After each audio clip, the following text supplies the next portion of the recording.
जानते हैं, ज्यादा देर तक टाइट कपड़े पहनने से फंगल एक्ने की समस्या हो सकती है। Welcome to Zee money health show. मैं हूं नेहा बजाज और अपने हर वीडियो में हम आपको मिलवाते हैं एक सुपर स्पेशलिस्ट मेडिकल एक्सपर्ट से। और आज स्ट्रेट फ्रॉम बेंगलुरु कर्नाटका हमारे साथ जुड़ रहा है एक जाना माना नाम, जिनका नाम है डॉक्टर चहल, जो कि एक लीडिंग अवार्ड विनिंग कॉस्मेटोलॉजिस्ट हैं और एस्थेटिक सर्जन हैं। पिछले 18 सालों से प्रैक्टिस कर रहे हैं। कई खूबसूरत चेहरों के पीछे इन्हीं का हाथ है। कई सारे लोगों की जिंदगियों को उन्होंने ट्रांसफॉर्म किया है और डायरेक्टर है डॉक्टर चहल एस्थेटिक क्लिनिक, जो कि बेंगलुरु कर्नाटका में है।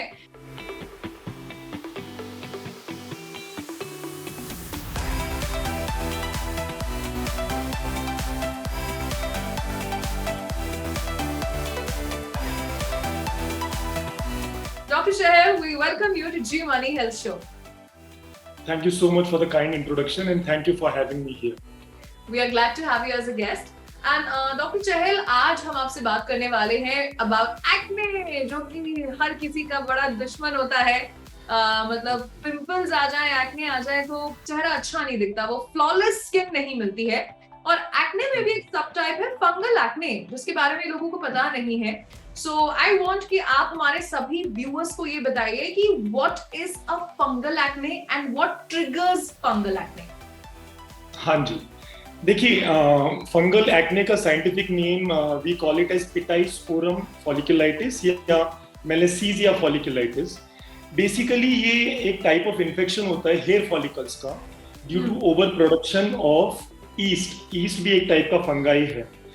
तो क्या होता है, जैसे हमारी जो नेचुरल बॉडी होती है, हमारी बॉडी के स्किन के ऊपर सरफेस पे माइक्रोस्कोपिक लेवल पे ऑलरेडी ईस्ट रहता है, जो कि एक टाइप ऑफ फंगाई है। और हमारी बॉडी में एबिलिटी होती है east, other type of fungi and bacteria को बैलेंस रखने की। अच्छा। तो जब भी ये natural balance of the body जो बिगड़ जाता है या डिस्टर्ब हो जाता है, तो हमें फंगल एक्ने की प्रॉब्लम आ सकती है। तो जब हम बोलते हैं what are the triggering factors, तो जैसे ट्रैप मॉइस्चर हो गया, जैसे आप जिम में स्वेटी क्लोथ्स बहुत प्रोलॉन्ग ड्यूरेशन के लिए पहने हुए हैं आप और उसको आपने चेंज नहीं किया है, तो मॉइस्चर ट्रैप हो जाता है हमारे क्लोथ्स में ही। वो एक रीजन हो सकता है फंगल एक्ने का। या फिर हम अगर टाइट क्लोथ्स पहने, जो कि नॉन ब्रीदेबल क्लोथिंग होती है, तो वैसे जब हम कपड़े पहनते हैं तो उसमें भी क्योंकि मॉइस्चर रिटेन हो जाता है, फंगल एक्ने का चांस मोर है। और या फिर हमारा शुगर इंटेक बहुत ज्यादा है, जैसे कि हम ज्यादा कार्ब रिच फूड खाते हैं, शुगर इंटेक ज्यादा चॉकलेट्स खाते हैं, तो भी ये जो नेचुरल बैलेंस है हमारे बॉडी के स्किन का, वो डिस्टर्ब हो जाता है। या फिर बहुत बार क्या होता है कि हम एंटीबायोटिक जब लेते हैं, तो एंटीबायोटिक क्या करता है, जो हमारी स्किन के ऊपर बैक्टीरिया रहता है उसको तो कम कर देता है, लेकिन जो साथ में ईस्ट भी रहता है माइक्रोस्कोपिक लेवल पे, उसको ओवर प्रोड्यूस कर देता है कुछ एंटीबायोटिक जब हम लेते हैं उनसे।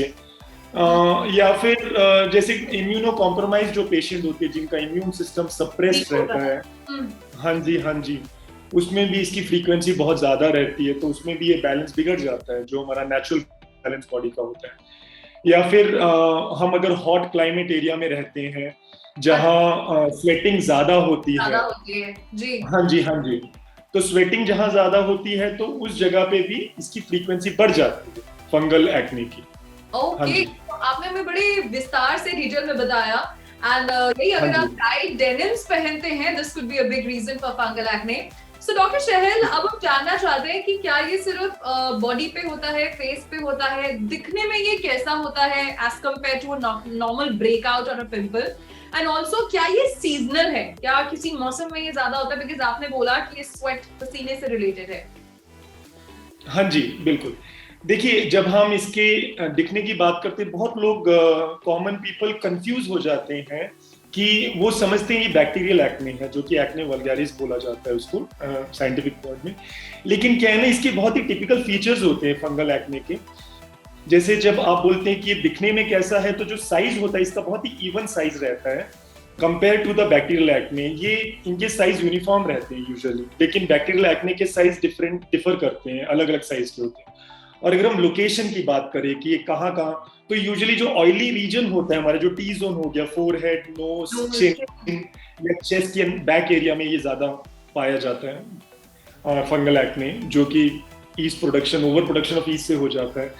और एक टिपिकल इसका साइन क्या होता है, इसमें इचीनेस होती है, मतलब खुजली बहुत होती है इसमें, जो कि हाँ जी, जो कि बैक्टीरियल एक्ने में नहीं होती, बहुत रेयरली होती है। तो ये एक टिपिकल साइन होता है जब आपका एक्ने खुजली कर रहा है बहुत, तो या बर्निंग हो रही है, तो it's more likely to be a fungal acne. और एक टिपिकल फीचर क्या होता है, ये बेसिकली क्या है, it is like it looks whitish, मतलब व्हाइट हेड रहेगा लेकिन उसका सराउंडिंग में रेडनेस रहेगी। अच्छा। तो ये भी एक टिपिकल साइन है इसका। और एक क्या है, ये यूजुअली जो हमारे फंगल एक्ने होते हैं ये यूजुअली क्लस्टर्स में पाए जाते हैं, you can see them in clusters. लेकिन हमारे जो बैक्टीरियल एक्ने होते हैं वो बहुत ही स्पार्स होते हैं, इसको आप एक ही रीजन में बहुत सारे, हाँ जी हाँ जी, तो ये टिपिकल रहता है। और जहां तक सीजनल की बात आती है, समर सीजन में क्योंकि हम स्वेट ज्यादा करते हैं, तो समर सीजन में इसकी फ्रीक्वेंसी ज्यादा होती है। अच्छा। और लेकिन जरूरी नहीं है, ये थ्रू आउट द ईयर पाया जा सकता है depending on the triggering factor. जैसे कि मैंने बताया कि आप लूज क्लोथ्स, अगर आप टाइट क्लोथ्स पहनते हैं या फिर आप स्वेटी क्लोथ्स पहनते हैं, तो वो जो ट्रिगरिंग फैक्टर जो मैंने आपको पहले बताए थे, तो वो फैक्टर रीजन होता है फंगल एक्ने का through out the year. So not necessarily only in summer, but frequency summer में ज्यादा दिखती है। ओके। एंड डॉक्टर चहल, अब हम आपसे ये जानना चाहते हैं कि आप अपने पेशेंट्स को, जब आपके पास वो आते हैं फंगल एक्ने की शिकायत लेके, क्या आप उन्हें कुछ प्रोडक्ट्स का इस्तेमाल करने से मना करते हैं कि कुछ प्रोडक्ट्स हैं, कुछ उनकी हैबिट्स हैं जो इस एक्ने को बढ़ावा दे सकती हैं? Like what are the blunders, what are the don'ts for this? ये हम चाहते हैं आप सबके साथ शेयर करें। हाँ जी बिल्कुल। देखिए क्या है, बहुत सारे जो कॉस्मेटिक प्रोडक्ट्स होते हैं, वो अगर किसी को फंगल एक्ने की प्रॉब्लम है, वो उसको इंक्रीज कर सकते हैं, उस प्रॉब्लम इंक्रीज हो सकती है अगर हम जानकार ना रहें कुछ इंग्रेडिएंट्स का। जैसे जब भी हम कोई कॉस्मेटिक प्रोडक्ट लेते हैं, उसके इंग्रेडिएंट लिस्ट में जाइए, अगर उसमें फैटी एसिड्स एंड ऑयल्स हैं, टू नेम अ फ्यू, जैसे ओलिक एसिड हो गया या लिनोलिक एसिड हो गया या पामिटिक एसिड हो गया। मेरा बोलने का मतलब ये है, जो फैटी एसिड एंड जो ऑयल्स होते हैं, दे फीड द फंगाई, मतलब वो ईस्ट को फीड करते हैं, जिससे कि एक्ने बढ़ता है, फंगल एक्ने। तो ये अगर प्रोडक्ट आपके इंग्रेडिएंट लिस्ट में है, कॉस्मेटिक जो स्किन के प्रोडक्ट आप यूज करते हैं, उसमें अगर फैटी एसिड्स या ऑयल्स हैं जो मैंने नाम लिए, तो वो प्रोडक्ट यूज नहीं करना है, क्योंकि उससे ज्यादा हो जाएगा। अच्छा। या फिर हाँ जी, और या फिर बहुत सारे एस्टर्स होते हैं, ईस्टर्स, जो कि basically combination of fatty acids and alcohol है। तो आप कैसे जानें कि आपके प्रोडक्ट में ईस्टर है कि नहीं? ज्यादातर जो इंग्रेडिएंट होते हैं जिसका एंड होता है एटीई से एंड होता है, वो ईस्टर्स ही होते हैं, जैसे ग्लिसरॉल, स्टीयरेट। तो वो अगर होते हैं तो वो प्रोडक्ट भी आपको यूज नहीं करना चाहिए। और जैसे कि पॉलीसॉर्बेट्स हो जाता है, पॉलीसॉर्बेट 20, 40, 60, 80, पॉलीसॉर्बेट्स भी नहीं होना चाहिए, because they also feed the fungi, जो कि ओवर प्रोडक्शन ऑफ ईस्ट होता है, जिससे कि फंगल एक्ने ज्यादा होता है। या फिर कोकोनट ऑयल हो गया, जो कि कॉम्डोजेनिक होता है, जो कि क्लॉग करता है पोर को, दैट शुडंट बी यूज्ड। किसी इंग्रेडिएंट में कोकोनट ऑयल है। ओके। तो हाँ जी, तो आप जब भी कुछ प्रोडक्ट लेते हैं, make sure it is fungal acne safe product, ठीक है ना? और अगर आप हैबिट्स की बात करते हैं, तो जैसे कि हम जब भी जिम जाएं, तो इमीडिएट हम वो कपड़े उतार के, जो स्वेटी क्लोथ्स हैं, हम शावर लें, इमीडिएटली क्लीन रखें, अपने को हाइजीन रखें। और एक बहुत लोगों की आदत होती है, जैसे जिम गए, आके कपड़े उन्होंने उतारे, दूसरे दिन वही कपड़े पहन के चले जाते बिना उसको वॉश किए। हाँ जी, तो वो क्या होता है, कभी कभी फंगाई आपके जिम क्लोथ्स में भी रिटेन कर जाता है, जिससे आपको फंगल एक्ने की प्रॉब्लम हो सकती है। तो हाइजीन का ध्यान रखना बहुत जरूरी है। हाँ जी, वो बहुत जरूरी है। तो बेसिकली नहाना, मतलब साफ रखने अपने आप को। तो शावर हम जितना फ्रीक्वेंटली लें, अच्छे कपड़े पहने, लूज कपड़े पहने, ढीले कपड़े पहने, जो ब्रीदेबल, अगर टाइट भी आप पहन रहे तो ब्रीदेबल हो, उसमें से जो हवा आना जाना, मतलब ब्रीदेबल क्लोथिंग हो। हाँ जी। और एक क्या रहता है कि शुगर इंटेक, जो मैंने जैसे ही बताया, ज्यादा हम चॉकलेट वगैरह खाते हैं, तो शुगर इनटेक को भी थोड़ा कम करना चाहिए, क्योंकि उससे भी ये जो हमारा बैलेंस होता है, जो बॉडी के स्किन का बैलेंस होता है ईस्ट अदर फंगाई और बैक्टीरिया का, वो बिगड़ जाता है, जो कि ट्रिगर करता है फंगल एक्ने के बढ़ावा देता है। ओके, एंड डॉक्टर चहल, जो आमतौर पे सब कहते हैं बारिश में दाने हो जाते हैं या फिर गर्मियों के दाने हैं, क्या वो दाने फंगल एक्ने ही है? नहीं, देखिए क्या है ये चीज, जैसे कि मैंने आपको ये सारे फैक्टर्स बताए अलग अलग, जैसे कि क्या वो वाइट हेड जैसा है और सराउंडिंग रेडनेस है, क्या वो क्लस्टर में है, क्या वो टी जोन में या चेस्ट या बैक पे है, और मतलब ये सारे फैक्टर्स हैं, तो it is more likely to be a fungal acne. तो इट इज नॉट नेसेसरी कि वो किस क्लाइमेट में, अगर बारिश में दाने हो गए, क्योंकि this is more related to unhygienic, it is more related to summer sweating a lot and not maintaining the dry environment. It is related to that, so it is more of a triggering factors which causes, not necessarily बारिश है या क्या है। Yeah, okay. So Dr. Chahal, आपने बड़े अच्छे से हमें समझाया about fungal acne and what are the causes for this. So now I want to know कि जैसे some people are more prone to it, उनको बार-बार ये fungal acne की दिक्कत रहती है, so आप उन्हें क्या कहना चाहेंगे? What are your tips and what are your go-to advices for them कि ये जो fungal acne breakouts हैं वो उन्हें ना हो? हाँ जी, देखिए सबसे पहले जो ये कॉमन शिकायत होती है, जो हमारे पास भी पेशेंट्स आते हैं, तो सबसे पहले सबसे जरूरी है कि आप you should take frequent showers.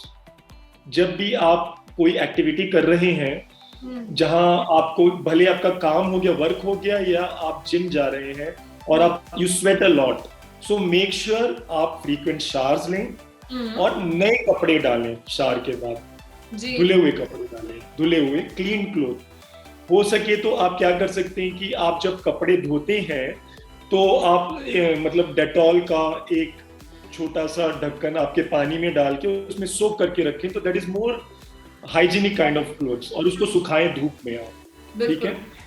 तो एक ये हो गया।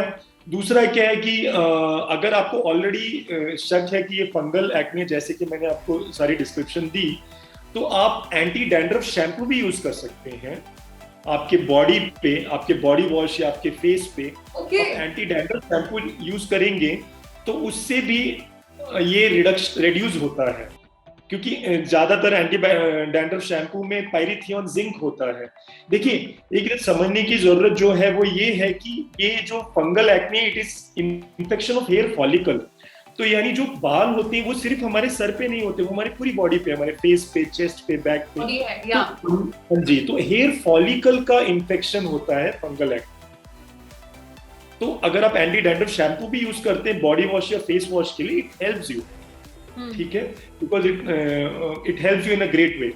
और फिर आप अपना शुगर इनटेक कम कीजिए, ज्यादा वेजिटेबल्स, फ्रूट्स, हेल्दी डाइट खाइए, हेल्दी खाना खाइए, कीप योरसेल्फ हाइड्रेटेड, 4 से 5 लीटर पानी हर दिन पीना चाहिए हमें, ठीक है, और न्यूट्रिशियस खाना खाइए, मल्टीविटामिन सप्लीमेंट लीजिए, मल्टीविटामिन जो सप्लीमेंट होता है, क्योंकि हम बहुत सारे विटामिन एंड मिनरल मिस कर देते हैं अपने रेगुलर खाने में, क्योंकि हमारी लाइफ इतनी हेक्टिक है आजकल। ये हो गया।